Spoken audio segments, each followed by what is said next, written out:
Buddhism के 3 main रास्ते हैं, हीनयान, महायान और वज्रयान। इन रास्तों का मकसद एक ही है, बुद्ध की टीचिंग्स को फॉलो करना, लेकिन इनकी सोच और प्रैक्टिस अलग अलग है। सबसे पहले बात करते हैं हीनयान की, जिसका अर्थ है छोटा जहाज या छोटा चक्र या छोटा रथ या छोटा रास्ता, जिसे थेरवाद भी कहते हैं। यह सबसे पुराना रास्ता है और इसका फोकस है खुद के मोक्ष पर, अर्थात व्यक्तिगत मोक्ष और कल्याण पर बल देना। दूसरा कोई आपके मोक्ष और कल्याण में मदद नहीं कर सकता।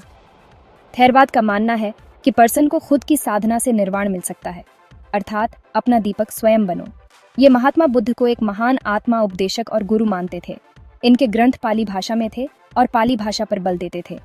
ये स्टाइल आज भी श्रीलंका, थाईलैंड और बर्मा में पॉपुलर है। अब आते हैं महायान पर। महायान का मतलब है महान रास्ता, बड़ा चक्र या बड़ा रथ या बड़ा जहाज। यहाँ बिलीफ है कि सभी को मिलकर दूसरों की हेल्प करनी चाहिए ताकि सबको बोधि यानी जागृति मिल सके। करुणा और ज्ञान से दूसरों के कल्याण और मोक्ष का रास्ता दिखाना।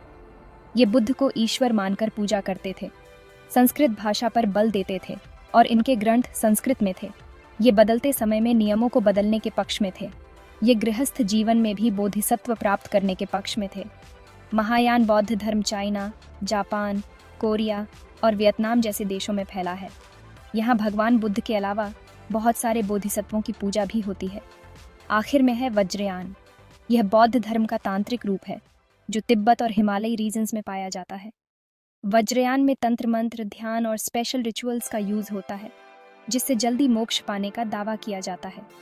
तिब्बती बौद्ध धर्म, जिसे लामा धर्म भी कहते हैं, इसी कैटेगरी में आता है। तो हीनयान है पर्सनल लिबरेशन का रास्ता, महायान है सबकी लिबरेशन का रास्ता और वज्रयान है तांत्रिक और तेज साधना का रास्ता। तीनों का गोल एक ही बोधि, मोक्ष प्राप्त करना। अगर आपको बौद्ध धर्म के ये सारे रास्ते समझ आ गए हों तो लाइक और सब्सक्राइब जरूर कीजिए।